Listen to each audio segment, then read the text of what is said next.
Halo semua. Di sini aku bakal jelasin buat materi bab 10 yaitu irisan kerucut. Nah, sebenarnya materi irisan kerucut ini sebenarnya cukup sederhana.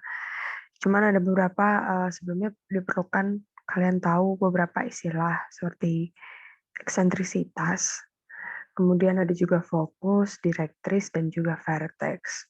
Nah, vertex sendiri itu sebenarnya adalah artinya nilai atau titik puncak gitu. Jadi kalau misalkan bentuknya seperti ini kan menyerupai uh, parabola atau mungkin sebenarnya ini adalah sebenarnya lingkaran tapi nggak full gitu.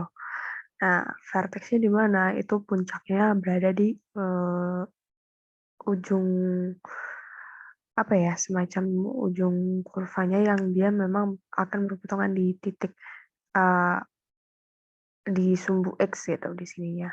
Nah, cuman nggak dalam setiap kasusnya itu nggak selalu tepat di sumbu X, bisa aja karena pusatnya itu memang kayak di sini kan kebetulan dia pusatnya tidak di 0,0.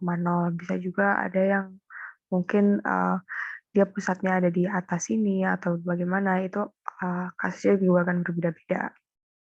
Kemudian ada juga direktris.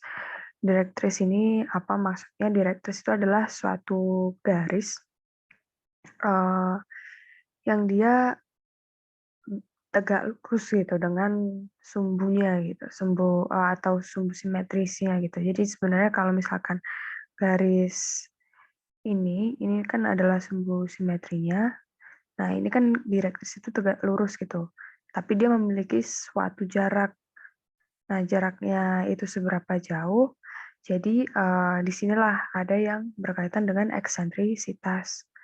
Eksentrisitas ini merupakan hasil dari perbandingan eh, PF atau titik P, suatu titik pada kurva ke titik fokus dengan titik P ke direktrisnya ini.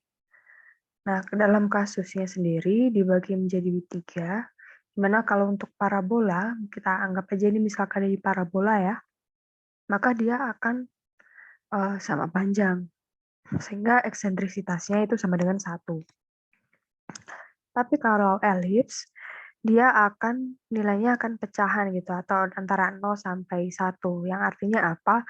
Yang PF-nya ini pasti akan lebih kecil gitu dibandingkan PL-nya. Jadi jarak suatu titik eh, di kurvanya itu pasti akan lebih dekat ke fokusnya gitu dibandingkan ke direktrisnya.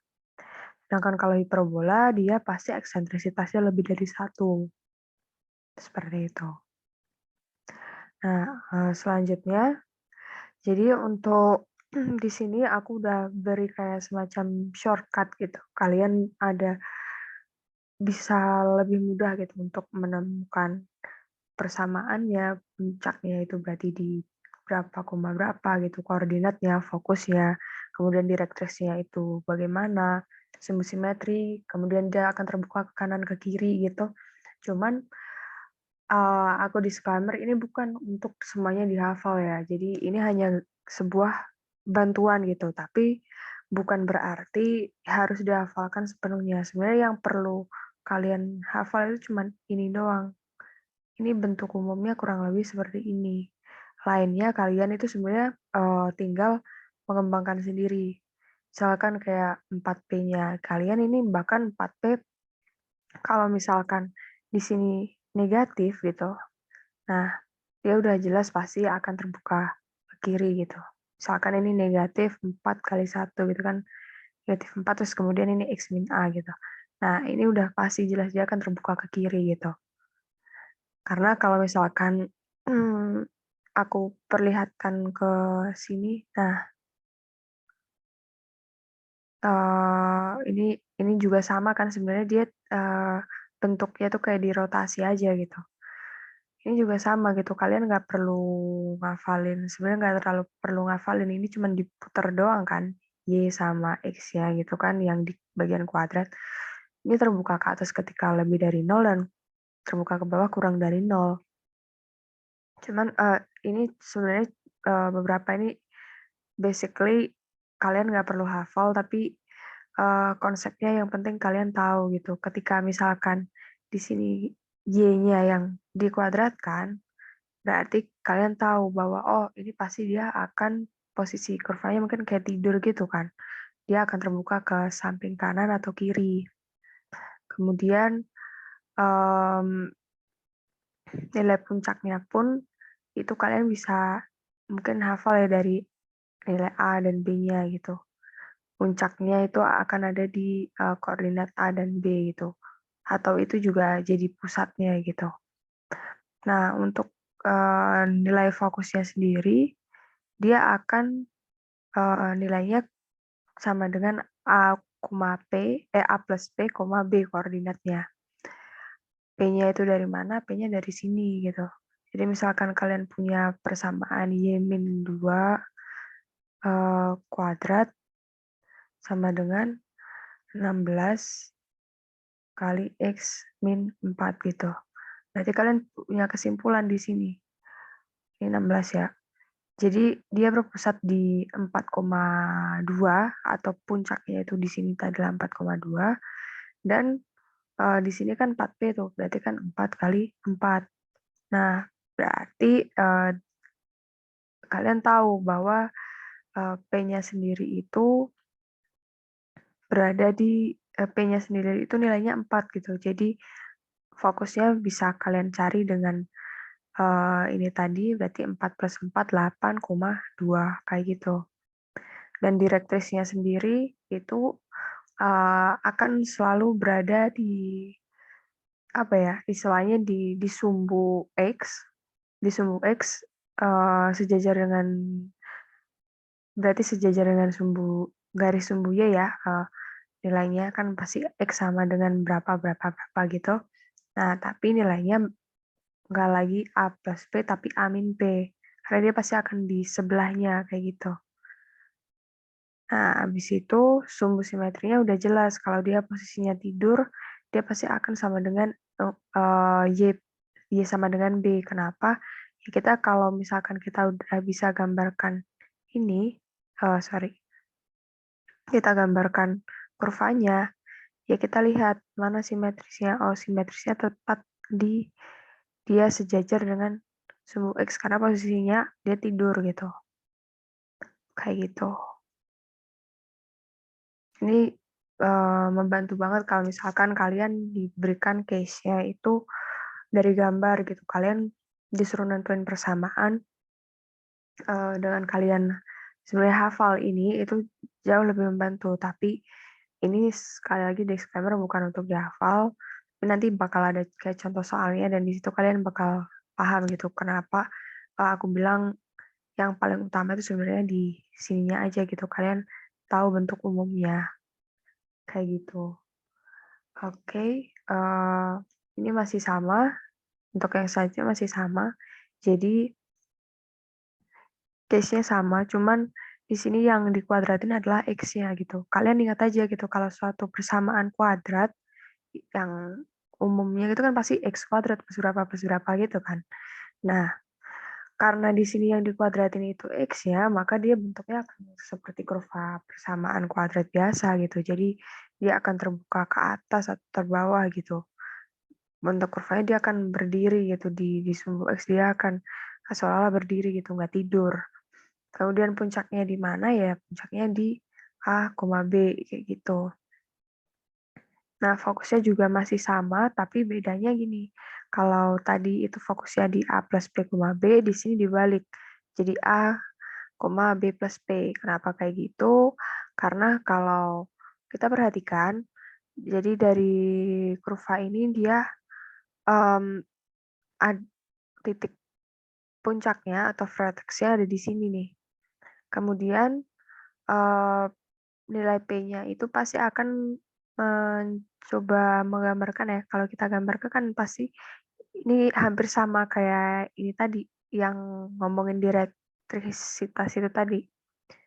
Dia kan pasti akan mencoba mencari nilai di mana jaraknya itu akan sama gitu, dari sini ke sini itu akan sama. Bahkan even kalau dia dari sini terus ke sini, dia juga akan sama gitu, gitu kan. Maka dari itu, di sini case-nya fokusnya itu Y-nya yang akhirnya di sumbu Y-nya gitu, di koordinat Y-nya, ordinatnya yang ditambah P-nya. Kemudian direktrisnya itu sama dengan B min P, kayak gitu. Dan sumbu simetrinya otomatis dia akan sejajar dengan sumbu Y, jadi dia nilainya akan sama dengan X, nilainya akan di X sama dengan A gitu. Tepat di sama dengan apsis dari puncaknya. Dan ini masih kayak yang tadi, dia terbuka ke atas maka dia lebih dari 0, terbuka ke bawah dia akan kurang dari 0, kayak gitu. Nah, lanjut lagi, di sini ada elips. Jadi bentuk umum dari elips itu adalah ini. Ketika misalkan nanti dia elipsnya itu berdiri, maka cukup diubahnya ininya doang. A dan B-nya kayak gini. Tapi itu pun juga bukan satu hal yang besar karena sebenarnya kalian tuh cukup melihat gitu loh.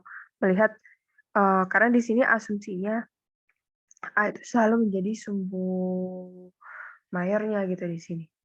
Nah, maka dari itu kalau misalkan kalian mungkin beritahu dulu ya, sumbu mayor itu apa? Sumbu mayor itu sumbu yang panjang. Jadi di elips itu kan ada dua sumbu nih. Kan ada dua sumbu simetri kan. Nah, yang panjang ini mayor, yang kecil ini adalah minor.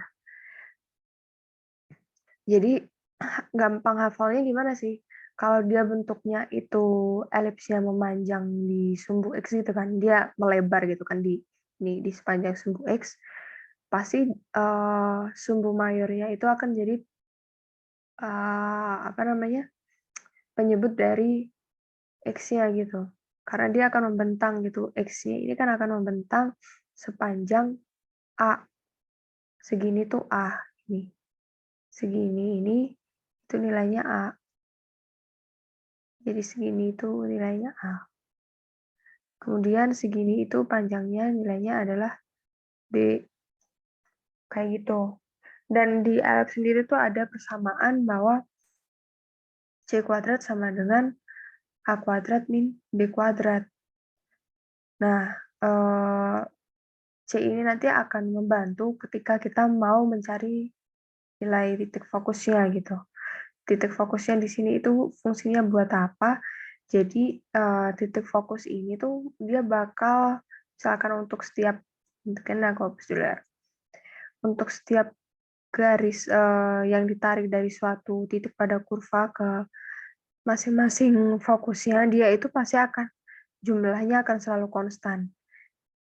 Jadi misalkan ini ruas A terus ditambahin ruas B, ini dia akan konstan gitu untuk misalkan yang bentuk kayak gini ke sini, or maybe dari sini ke sini gitu. Jadi misalkan ini ada ini ruas C dan D, maka A plus B sama dengan C plus D gitu. Dia akan selalu sama, panjangnya itu akan konstan sama terus kayak gitu sifatnya dari elips itu sendiri. Nah, kemudian untuk puncaknya sendiri otomatis ada dua.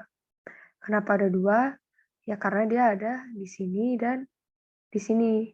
Sebenarnya ketika kalian udah bisa menggambarkan kurvanya ini, kalian udah tahu, oh bahwa alfa ini jadi titik pusatnya itu di sini. Jadi kalau, oh ya mungkin yang tadi belum disebutin juga, kalau misalkan dia berpusat di 0,0 bagaimana? Ya udah alfanya berarti substitusikan aja 0.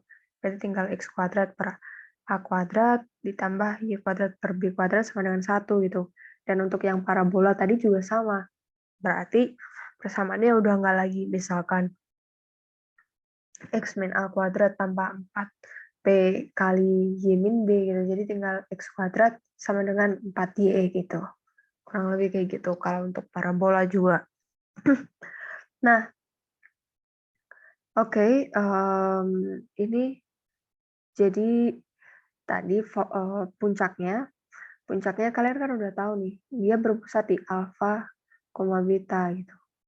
Di sini nih, ini alfa, ya kan? Di sini itu alfa, di sini tuh beta. Nah, puncaknya bagaimana? Berarti karena dia puncaknya ada di sini dan di sini, sedangkan kita tahu bahwa oh ya, maaf tadi ya, tadi bukan segini itu A, tapi 2A ya, mohon maaf banget 2A. Jadi segini doang nih yang A, dari pusat ke ujung atau ke puncaknya itu A gitu ya. Nah, berarti kita udah bisa logikain, oh ini berarti di sini X min alfa gitu. Di sini berarti, oh berarti, sorry bukan X min alfa, alfa min A. Berarti kalau di sini alfa plus A, kayak gitu. Dan untuk fokusnya pun karena dia ada di sini, nah fokusnya tadi kan kita tahu tuh, dia nilainya adalah sama dengan C kuadrat, hasil dari A kuadrat min B kuadrat ini. Jadi ya udah, dia segini C, dia segini juga C, berarti tinggal alfa plus C dengan alfa min C gitu, koma beta. Beta sesuai dengan ordinat dari titik pusatnya gitu, sama kan. Panjang sumbu mayor otomatis sudah tahu kan 2A karena satu gini tuh A, kemudian panjang sumbu minornya itu juga sama ya tadi, maaf banget ini B. Jadi kalau sepanjang ini tadi berarti 2B dikaliin 2 aja. Sumbu simetrinya gampang banget. Sumbu simetrinya udah pasti otomatis di X sama dengan alfa dan X sama dengan beta. Pas di sininya. Kan beta, ini kan alfa, kayak gitu kan. Pas sesuai dengan di mana dia akan melalui titik pusatnya. Kemudian koordinat sumbu minor ini pun nggak perlu dihafal karena kalian udah bisa cari sebenarnya sumbu minornya kan ada di ujung sini sama ujung sini kan. Oke, berarti dia pasti di alfa. Alfa ya kan, koma apa beta kan. Tapi dia segini kan ada B, berarti dia pasti plus B. Yang di sini beta. Nah, ini pasti min B, kayak gitu. Koordinat ujung sumbu mayornya juga sama gitu.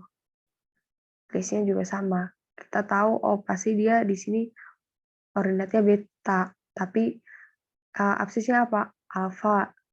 Dan dia segini itu A, berarti plus, sorry, min A ya.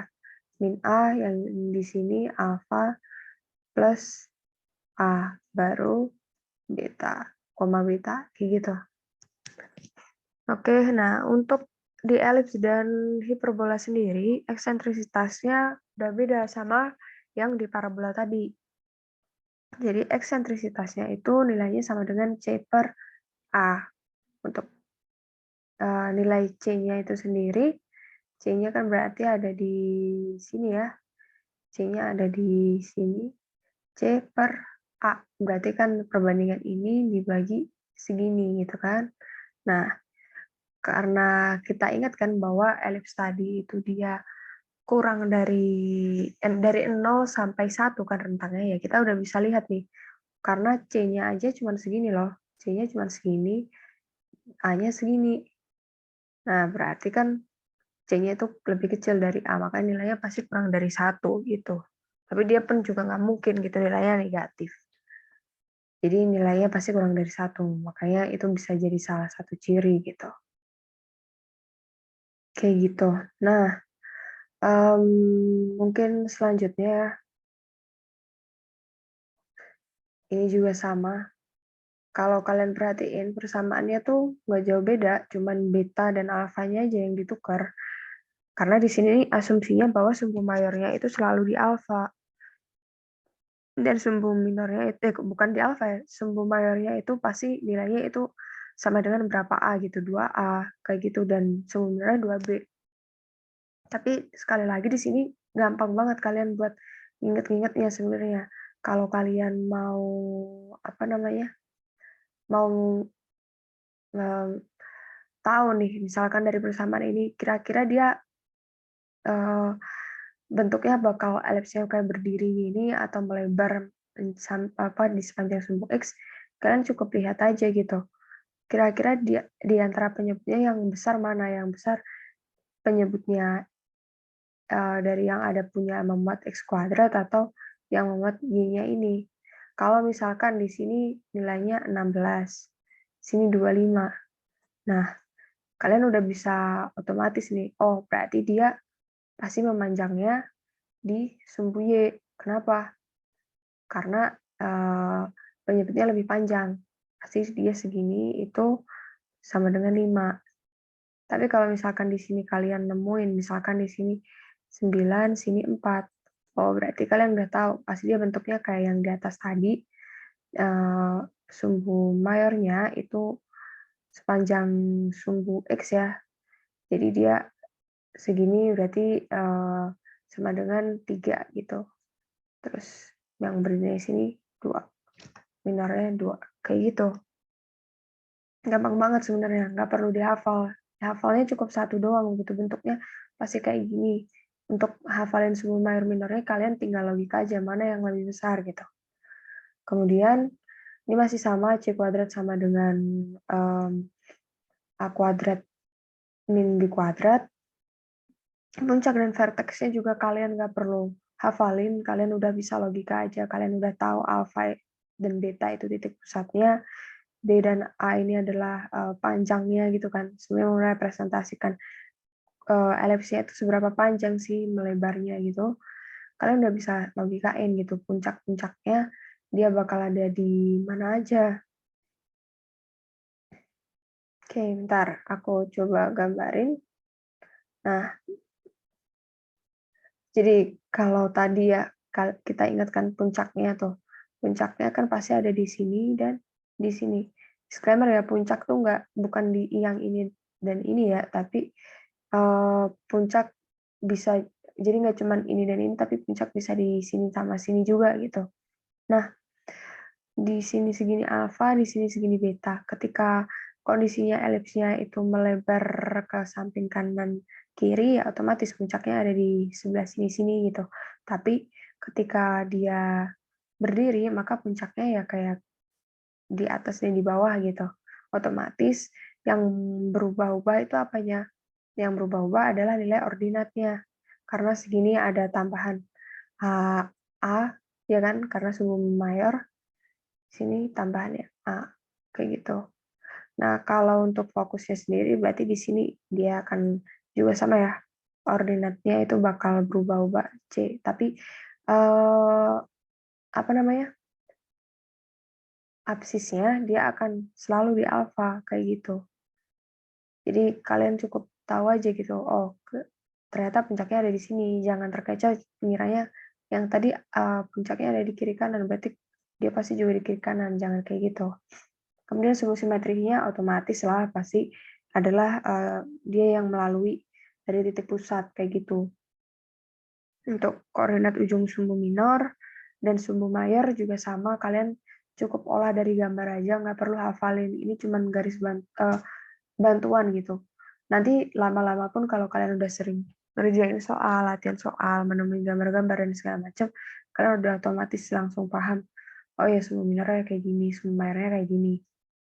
Tanpa perlu kalian menghafal. Oke, nah lanjut dulu. Nah, sekarang kita punya hiperbola. Hiperbola tuh sebenarnya gimana sih? Hiperbola tuh hampir mirip kayak elips gitu kan. Cuman kalau elips itu dia tadi bertemu gitu kan, seolah-olah kan ada dua, terus mereka bertemu gini. Nah, ya kurang lebih kayak gitu kan. Tapi kalau ini enggak, dia saling berlawanan. Nah, seret gini kan. Jadi seret kayak gini.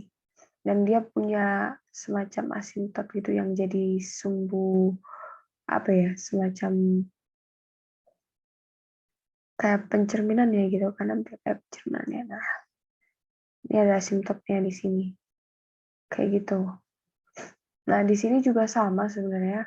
Kalian mau bentuk hiperbola yang kanan kiri ini atau hiperbola yang atas bawah gini pun, itu kalian juga sama kayak yang tadi. Kalian nggak perlu hafalin, cukup kalian perhatiin aja ini alfa dan alfa A dan B-nya gitu. Pasti nantinya akan ditukar, dan ini mungkin ya yang jadi perbedaan dengan elips tadi. Kalau elips tadi ditambah, kalau hiperbola itu dikurang. gitu persamaannya. Kalian cukup hafal ini doang gitu. Dan juga kalau untuk hiperbola itu beda ya sama elips. Kalau elips tadi C kuadrat sama dengan A kuadrat min B kuadrat. Kalau ini C kuadrat sama dengan A kuadrat plus B kuadrat. Kayak gitu. Puncaknya di mana? Puncaknya ada di sini. Di sini dan di sini. Oke, kalau dia pusatnya tadi ada di alfa di sini kan, dan sepanjang ini itu dia adalah A, ya, sepanjang sini itu dia adalah beta, beta, B gitu kan. Sumbunya di sini Y-nya itu sama dengan beta ya di sini. Kalian udah bisa tahu gitu bahwa untuk puncaknya ya udah di logika aja. Berarti di sini alfa min A, di sini alfa plus A gitu. Ordinatnya apa? Pasti beta. Kemudian fokusnya di mana? Fokusnya pasti ada di sini. Nah, fokusnya ada di sini. Plus C sama min C. C-nya seberapa? Berarti C-nya segini. Kayak gitu. Nah, selanjutnya untuk asimptotnya sendiri, itu sebenarnya cuma tinggal dibolak-balik doang. B per A atau A per B, kayak gitu. Nah, ada plus minus kenapa? Karena memang ada dua. Jadi, kalau yang plus, maka dia ada di sini. Di min beta gitu kan. Sama dengan plus minus B per A kali X min alfa. Nah, kalau yang di sini berarti dia ada minnya di sini. Jadi di sini ada min ya, berarti Y min beta sama dengan min B per A kali X min alfa, kayak gitu. Oke. Sebenarnya paling gampang kalian nanti kalau udah lihat contoh soalnya sendiri gitu. Dan ini juga sama ya, jadi tadi dipindahin doang alfa dan betanya gitu. Kalian hafal bentuk-bentuknya aja gitu, kira-kira oh sorry banget ya, ini harusnya plus nih, ini ada typo, ini harusnya plus, kayak gitu. Nah, ini sebenarnya masih sama, cuman diubah aja asimptotnya, puncaknya pun juga tinggal kalian otak-atik sendiri ya, puncaknya itu ada di sini sama sini. Nah, fokusnya ada di sini sama sini gitu, karena anggap aja kayak gitu. Jadi otomatis dia akan stay di absis yang sama, tapi ordinatnya yang akan berpindah-pindah. Dia akan bertambah itu sejumlah A. Segini kan A. Gitu. Kemudian untuk fokusnya juga sama, berarti segini itu C, dan segini itu C. Kayak gitu. Oke, mungkin bisa langsung ke contoh soal aja ya. Karena kalau di contoh soal kalian bakal langsung ke gambar gitu. Jadi kalau misalkan kalian diberikan soal, disajikan soal, diberikan bersamaan deh. Persamaannya masih bentuknya kayak gini banget gitu. Masih sangat umum banget. Yang perlu kalian lakukan pertama kali adalah kalian coba kelompokkan nilai x-nya, variabel-variabel x-nya jadi satu gitu. Jadi 9x kuadrat dikumpulin dengan 36x, 4y kuadrat dikumpulkan dengan 24y. Kemudian kalau bisa kalian keluarin gitu, dikeluarin supaya dia koefisiennya itu, koefisien dari x kuadratnya itu bisa satu gitu, dikelompokkan. Jadi ini 9x kuadrat dikelompokkan dengan 36x, biar x kuadratnya ini variabel koefisiennya itu satu, berarti kan dikeluarkan 9-nya. Otomatis di sini tinggal 4. Yang ini juga sama, dikeluarin 4-nya, berarti di sini kurang, jadi tinggal negatif 6 gitu. 36-nya disisain aja. Nah, kalau udah, karena ingat ya, bentuk-bentuk tadi kan mayoritas ada x kuadrat, ada y kuadrat. Berarti kita di sini udah punya kesimpulan, oh berarti dia pasti ini persamaan antara elips atau hiperbola. Nggak mungkin parabola, karena apa? Karena di parabola itu pasti bentuknya pasti x kuadrat, atau ya mungkin x min alfa gitu kan, kuadrat sama dengan 4p kali Y min beta gitu kan misalkan. Nah, di sini kan Y-nya nggak ada kuadrat ya, jadi nggak mungkin gitu kalau ini persamaan kuadrat, persamaan dari parabola gitu. Oke, nah jadi setelah kalian kelompokkan, kalian ingat bahwa ini bentuknya kuadrat, kalian bentuklah ini dilengkapi bentuk kuadratnya. Oh, biar lengkap, maka dia harus ada negatif 4-nya gitu. Yang ini biar lengkap, karena ini segini kan berarti kan 2, misalkan. Kalau kita kalian ingat ya, itu kan x kuadrat min 2ax plus a kuadrat ini kan biasanya bentuknya. Berarti a-nya kan di sini 3 tuh. Berarti di sini perlu nambahin 9 gitu kan. Di sini juga tadi nambahin 4 gitu karena ini kan bagi 2 gitu. Jangan lupa juga harus dimin 4. Fungsinya apa? Ya kalian tadi udah nambahin 4 berarti kalian kurangin 4. Di sini kalian nambah 9 dia juga kurangin 9. Nah, kalau udah kalian tinggal kaliin aja ini kali ini kali ini kali ini kali ini gitu kan dijabarin dapet tuh. Yang ini 4 kali 9 36, yang 4 ini 36 juga bisa coret-coret gitu. Tinggal 9x kuadrat min 36 tambah 4y min 3 kuadrat sama dengan 0. Ini pindahkan aja, pindahkan ke kanan. Nah, kalau sudah kayak gini, terus diapain? Kalau udah, kalian ingat bahwa bagian apa ya, ruas kanan dari persamaan hiperbola maupun elips itu kan pasti sama dengan 1. Ya udah, karena dia ini 36, bagi aja sama 36. Kalau dibagi 36, di sini kan jadi per 4 tuh. X plus 2 kuadrat per 4, Y min 3 kuadrat per 9 ya jadinya. Nah, 9-nya itu sendiri kan berarti 3 kuadrat, yang ini tadi 4 jadi 2 kuadrat. Maka persamaannya jadi seperti ini, kayak gitu. Kalau kalian udah bisa bentuk dari persamaan ini menjadi suatu bentuk persamaan umum, kalian udah gampang. Kenapa? Kalian cukup hafal. Oh, ini berarti dia akan nilainya kan pusatnya itu x min alfa. Berarti di sini karena dia x plus 2 berarti misalkan alfanya adalah negatif 2. Pusatnya di sini berarti negatif 2,3. Udah, kalian cari titik dulu gitu. Kalian dari gambar, kalian gambar dulu. Titiknya oh negatif 2,3. Kemudian kalian lihat ini. Oh, dia sepanjang sumbu X memanjangnya 2. Berarti dia ke sininya itu akan ada 2. Jadi kalau misalkan ini digambarkan kayak gini ya, kalian udah tahu, oh dia ada di sini. Oh, dia akan ada di sini nih, batasnya. Yang ini juga sama, kalian cari batasnya. Kemudian yang ini, oh ini sumbu Y-nya, dia memanjangnya di sepanjang sumbu Y seberapa? Oh nambah 3 nih. Berarti dari misalkan yang tadi titiknya 5 gitu ya, berarti di sini yang sampai 8, yang sini sampai 2 gitu ya mungkin. Gambarnya nggak pas ya. Udah, kalian tinggal gambar aja. Sret, kayak gini. Kalian ingat karena di sini tandanya plus berarti dia elips. Udah, gambarnya udah gampang banget gitu ketika kalian udah tahu ini.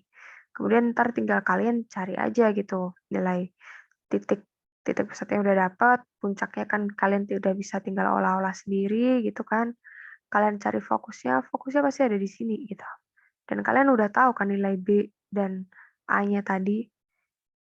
B sama A kan ininya berarti B-nya, ini A-nya gitu kan. Udah tinggal kalian cari aja C-nya berarti sama dengan eh, misalkan ini B-nya gitu, asumsinya ini B-nya A, sorry kalau terlalu panjang B, ini B, ini A gitu. Ya udah berarti A-nya berapa? Tinggal 9 kuadrat kurangin 2 kuadrat, berarti sama dengan akar 5 gitu kan C-nya. Ya udah kalian udah bisa tahu dapat C-nya, kalian dari C-nya itu bisa cari nilai fokusnya gitu. Fokusnya berarti segini itu C, segini itu C, kayak gitu. Udah gampang banget untuk cari nilai-nilai dari sumbu mayornya pun juga sama, sumbu mayor dan sumbu minornya. Sumbu mayornya sepanjang apa sih? Ya udah sepanjang ini. Semu minornya yang mana? Minor tuh yang pendek, berarti dia yang sepanjang ini. Ujung-ujungnya gimana? Ya udah kalian tinggal hitung-hitung aja dari gambar, nggak usah ngafalin yang tadi. Yang kalian perlu tahu cuman ini aja. Oh, bentuk umumnya kayak gimana, kalian bisa gambarin. Kalian tahu representasi dari alfa dan A, beta, dan B itu sebenarnya apa, itu doang. Nah, ini juga sama, ada case yang sama nih. Kita perhatikan, dia punya Y kuadrat, dia punya X kuadrat. Oke, berarti dia kalau nggak elif parabola. Kita kelompokkan lagi kayak tadi. Y-nya itu sendiri ya, Y kuadrat. Kemudian X-nya ini, dia punya lagi teman 64X. Dia sama-sama bisa dikeluarkan 16-nya, ya udah keluarin 16-nya, X kuadrat min 4X, ini nanti dilengkapinya jadi apa? Plus 4 kan? Tapi jangan lupa di min 4 kan juga. Nah, yang ini segini kan berarti 3 jadi X min 2 kuadrat. Kurangin 4, yang ini tetap negatif 208, dikurangin 208. Nah, kalau udah di sini jangan lupa dijabarin. Nah, ini dijabarin kan. Bisa dijabarin kan 16 kali negatif 4. Di sini min sama min ketemu. Min ketemu min jadi plus gitu. Nah, 4. Ininya dijumlahin biasa, jadi dapatnya negatif 144, langsung dipindahin ke ruas kanan ya. Di sini, jadi dapatnya Y kuadrat min 16 kali X kuadrat kali X min 2 kuadrat sama dengan 144. Ingat lagi bahwa pasti di ruas kanannya itu akan sama dengan 1. Jadi ini bagi aja sama 1, 4, 4. Nah, kalau dibagi 144 berarti otomatis dong. Di sini 144 itu sama dengan apa sih? 12 kuadrat. Berarti di sini per 12 kuadrat. Kayak gitu. Yang ini tadi, ini kan sebenarnya adalah 4 kuadrat ya. 4 kuadrat per 12 kuadrat. Ingat dong, kalau kuadrat-kuadrat ini kan bisa langsung. Berarti 4 bagi 12 bisa coret-coret 3. Berarti tinggal 3 kuadrat. Makanya bentuknya jadi kayak gini hasilnya. Udah, dari sini, dari persamaan atau bentuk umum ini, kalian udah bisa nyimpulin, oh dia negatif nih, berarti dia hiperbola. Kemudian, oh Y-nya dia nggak ada, dia berdiri sendiri gitu, berarti dia akan berpusat, titik pusatnya itu ada di ordinatnya itu di 0. Absisnya gimana? Karena dia ada min 2-nya, berarti absisnya ada di 2 gitu, makanya pusatnya jadi 2,0. Kemudian puncaknya kalian udah tahu nih bahwa tadi yang besar itu ada di 12 gitu. Memanjang di Y-nya, berarti dia itu pasti akan punya jarak yang lebih jauh itu di Y. Nah, makanya bentuknya kan dia pasti kalau kalian bisa simpulin gitu ya, di gambar, oh ini tadi pusatnya di sini. Oh, ini 12 nih, berarti dia akan 12 ke atas. Dia sembunyi ya kan? Nah, berarti segini ada 12, di sini bakal ada udah mulai ada puncaknya di sini udah 12. Nah, ini ada puncaknya juga kayak gitu. Kemudian udah kan segini 12, kalian udah tahu gitu puncaknya. Oh, berarti puncaknya koordinatnya dia apa? Kalau di sini tadi itu alfa ya, alfanya ini alfa, ini beta, ya udah berarti koordinatnya tinggal alfa, beta plus 12 atau min 12 kayak gitu. Gampang banget kan? Nah, kalau udah, selanjutnya ada juga asimtot. Nah, asimtotnya kan pasti ada digambarin di sini ya. Aduh, sorry banget. Nah, udah deh, kalian tinggal lihat aja. Yang dia pasti bentuknya dari B per A atau A per B gitu kan tadi kalau berdasarkan persamaan ya. Ya udah, tinggal kalian tulis aja gitu. Y sama dengan 12/3 atau sama dengan 4 ya langsung X-2 gitu. Nah, makanya untuk yang dia positif, dia ada di sini. Nih, kalau yang negatif dia ada di sini. Kayak gitu. Kan jauh lebih, apa ya, jauh lebih mudah gitu untuk ngebayanginnya. Nah, kalau misalkan nih, kalau kalian kasusnya dibalik, kalian diberikan gambar dulu gitu, misalkan kayak yang elips ini tadi. Kalian cuma dikasih gambar, terus gambar ini doang, ya, kalian disuruh nentuin, ini gimana sih, persamaannya kira-kira? Udah gampang banget, kalian udah tahu kan, oh pusatnya berarti di mana? -2,3.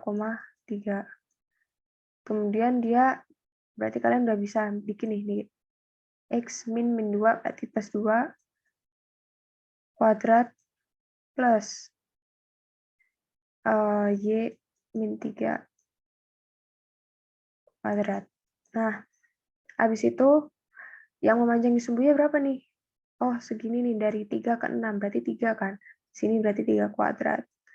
Yang sini, oh ini 2, berarti 2 kuadrat. Udah, dia pasti akan sama dengan 1. Gitu doang. Kalau misalkan kalian mau disuruh jabarin jadi bentuk kayak gini, ya udah kalian tinggal jabarin aja dikali uh, berapa sih KPK-nya dari 4 sama 9 gitu. Oh, 36. Ya udah, gampang banget gitu, tinggal kalian jabarin. Nah, yang ini juga sama gitu. Jadi kalian tahu, oh pusatnya ternyata di titik 2,0 nih, berarti tinggal X min 2 ini kan kuadrat plus, sorry, karena ini apa namanya hiperbola, berarti kan dia min gitu. Min Y kuadrat. Karena dia kan 0 kan, berarti kan Y min 0 gitu. Udah nggak usah ditulis. Seret per sama dengan 1 gitu. Nah, tinggal kita cari nih. Berapa gitu kira-kira di sini. Nah, Y-nya ini kita tahu kan, oh dia memanjang dari sini ke sini di sumbu Y sepanjang 12 nih. Berarti di sini langsung 12 kuadrat gitu. Nah, kemudian bagaimana dengan ininya? Nah, ini kan sebenarnya tadi kan bentuknya kayak semacam apa ya? Semacam kayak bentuknya kan gini. Kan kalau misalkan digambarkan kan kayak gini. Nah, di sini tuh kayak ada semacam elips gitu yang ada di sini. Kalian bisa tahu, oh dia ternyata bentuknya itu akan di sini dia sepanjang 3 gitu. Sini ke sininya sepanjang 3.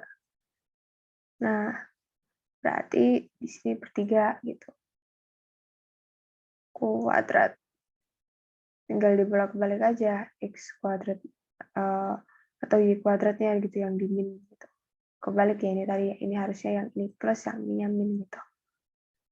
Ya kurang lebih kayak gitu sih. Jadi kalian udah jauh lebih mudah ketika kalian udah tahu, oh sebenarnya ini representasinya apa, puncak, titik fokusnya dan lain-lain. Kayak gitu. Dan asimptotnya juga sama gitu kan. Kayak yang tadi udah dijelasin. Oke, itu contoh soal untuk materi yang tadi untuk parabola, hiperbola, dan juga elips. Nah, sekarang kita masuk ke materi fungsi parameter. Jadi fungsi parameter itu artinya apa? Kalian diberikan koordinat X dan Y, tapi koordinatnya itu juga berdasarkan dari nilai suatu fungsi T gitu, pada suatu interval tertentu. Intervalnya itu, jadi kalau misalkan interval tertutup, maka P itu sama dengan X dalam kurung A, maksudnya X dari hasil fungsi suatu titik T sama dengan A, dan Y itu untuk T yang sama dengan A. Itu ujung awalnya dan ujung akhirnya yang di B gitu. Nah, caranya gimana sih untuk mensketsanya? Itu menghilangkan parameter. Menghilangkan parameter apa? Ya udah kita substitusikan aja nilai T-nya ke satu sama lain. Dan untuk yang identitas yang udah dikenal, misalkan identitas trigonometri, ya kalian sesuaikan aja gitu. Lebih mudahnya nanti kalau kalian coba nih di soal. Kalian udah tahu bahwa diberikan soal gitu ya, diberikan soal bahwa X sama dengan min akar T gitu, Y-nya sama dengan T. Ya udah Kak, dan diketahui T-nya lebih dari sama dengan 0. Ya udah kalian bikin aja gitu tabel. Untuk T sama dengan 0, berarti X-nya akan sama dengan 0. Y-nya sama dengan 0. Kalau ini 1 berarti negatif 1. yang ini jadi 1, kalau ini 2 negatif akar 2, yang ini 2. Kalau 4, berarti ya ininya 4, di sini negatif 2, di sini 4. Kalau udah nanti tinggal kalian sambungin aja gitu. Kan kalian udah punya ini tadi 0. Misalkan kalian gambar lagi sebenarnya ada di sini, ada di sini, ada di sini, ada di sini, udah tinggal sret. Kayak gitu doang sebenarnya. Kalian gambarin ya gitu. Nah, atau dengan kata lain kalian bisa bentuk itu. Oh, ini sebenarnya bentuknya bentuk kurva apa sih? Nah, kalian bisa caranya mensubstitusikan nilainya. Jadi, Y-nya kan sama dengan eee, T kan. Nah, T ini sendiri itu sebenarnya berapa X sih? Gitu kan. Nilai T itu berapanya X itu. Ternyata nilai T itu kan sama dengan negatif akar T dikuadratin. Nah, berarti kita udah punya kesimpulan bahwa nilainya itu adalah eee, Y itu sama dengan X kuadrat. Kayak gitu doang sebenarnya. Tapi di sini ada batasnya lagi. Batasnya apa? Kalau Y sama dengan X kuadrat kan bentuknya harusnya gini nih. Tapi ternyata kan di sebelah kanan nggak ada. Nah, kaitannya itu sebenarnya sama apa? Sama ini tadi, batasnya. Batasnya juga harus disubstitusikan ke sini. Karena T-nya ini harus lebih dari 0, maka X-nya ini berarti kan sama dengan untuk negatif akar T yang dia lebih dari 0. Kalau dianya ini kan pasti kalau T-nya lebih dari 0, dia segini juga lebih dari 0. Tapi karena dia ini negatif, maka jadi kebalikannya, berarti X-nya kurang dari 0. Maka di sini rumus barunya itu ya kita bisa tuliskan Y sama dengan X kuadrat untuk X kurang dari 0. That's why kenapa yang di sebelah kanan itu dia nggak bentuk kurvanya. Kayak gitu. Jadi nggak boleh langsung serta-merta kalian substitusiin terus kalian gambar ya. Itu yang nggak boleh karena kalian punya batas interval di sini dan itu kalian harus juga substitusikan. Oke. Nah, untuk yang case kedua di sini adalah bentuknya trigonometri ya. Jadi X-nya sama dengan A cos T, Y-nya sama dengan B sin T gitu. Nah, di sini kita ubah. Bukan lagi kita mensubstitusikan T-nya sama dengan, kalau T-nya 0 berarti berapa? X-nya sama dengan A gitu dan segala macam. Bisa gitu, tapi ada bantuan baru ya, kayak biar lebih mudah, ya kita sendiriin gitu, yang memuat variabel T. Jadi tinggal X per A sama dengan cos T, Y per B sama dengan sin T. Nah, kita ingat bahwa konsepnya sin T plus cos T itu sama dengan 1. Otomatis X per A kuadrat tambah Y per B kuadrat sama dengan 1. Bentuk ini tuh mirip apa sih? Bentuk persamaan elips gitu kan, yang pusatnya di 0,0 ya kan? Kan dia udah nggak ada min A atau min B atau min alfa atau min beta gitu kan. Udah, berarti kan kalian udah gampang nih. Tinggal kalian tahu, oh berarti dia akan di sepanjang X-nya dia akan memanjang sepanjang alfa, di sumbu Y-nya dia akan memanjang sepanjang B. Berarti makanya di sini ini B, nah makanya di sini dia B, ini min B, yang di sini A, di sini A, kayak gitu. Kan gampang banget kalian buat kerjain ya. Oke, lanjut lagi untuk turunan fungsi parameter. Jadi untuk y aksen, yaitu dy dx, ya cukup kalian turunkan dari dy dt dibagi dx dt gitu kan. Karena ya sebenarnya kan gini dong, dy dt dibagi dx dt, dx dt-nya dibalik aja, jadi dt kali-kali dt dx. Nah, tinggal coret-coret, makanya dapat dy dx gitu. Dan ini juga sama, y aksennya berarti dapatnya dari mana? Turunan dari dy dx-nya, di turunannya, habis itu dibagi dx-nya gitu. Atau ya dengan kata lain, dy aksen, jadi turunannya, turunan dari turunannya, yaitu turunan keduanya per dx dt, kayak gitu. Kita lihat aja nanti ya contoh soalnya. Oke, mungkin lanjut dulu. Persamaan garis singgung di T sama dengan A, dari X sama dengan FT, dan Y sama dengan YT. Nah, titik singgungnya di X 0, Y 0 gitu. X nolnya berarti otomatis kita substitusikan A-nya, berarti FA, Y nolnya berarti GA. Gradiennya berarti apa? Gradiennya pakai ini tadi. Gradien kan D dx kan. Ya udah kalian cari aja turunannya di per dt per dx dt-nya gitu. Di T sama dengan A. Persamaan garis singgungnya tinggal apa? Ya kayak persamaan garis singgung biasa. Y kurangin Y 0 sama dengan M kali X kurangin X 0. Terus ada juga integral fungsi parameter gitu. Kalau mau menggunakan, ubah dulu gitu. Semuanya di dalam variabel yang sama gitu. Kita lihat aja deh di soalnya langsung. Jadi, d per dx, tentukan d per dx ya, dan turun kedua dari x sama dengan 5 cos t dan y sama dengan 4 sin t. Oke, kita ingat lagi bahwa turunan pertamanya di dx itu sama dengan di dt per dx dt. Di dt-nya kalau ini 5 cos t berarti turunannya di dt ya, sorry. Berarti di y ya. Turunannya berarti negatif bukan negatif ya, langsung ya 4 cos t. Kalau dx dt-nya baru ini turunannya kan negatif 5 sin t. Makanya di sini di dt-nya 4 cos t per 5 sin t. Jadi min 4 per 5 kotangan t.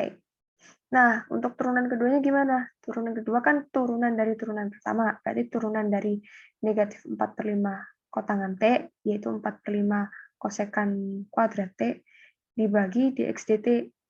Dx dt-nya berapa tadi? Negatif 5 sin T. Dapatnya apa?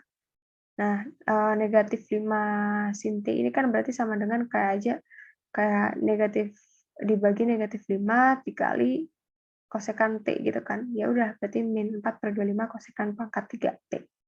Gampang banget kan? Lebih mudah dipahami dari contoh soal memang kalau dibandingkan teorinya gitu.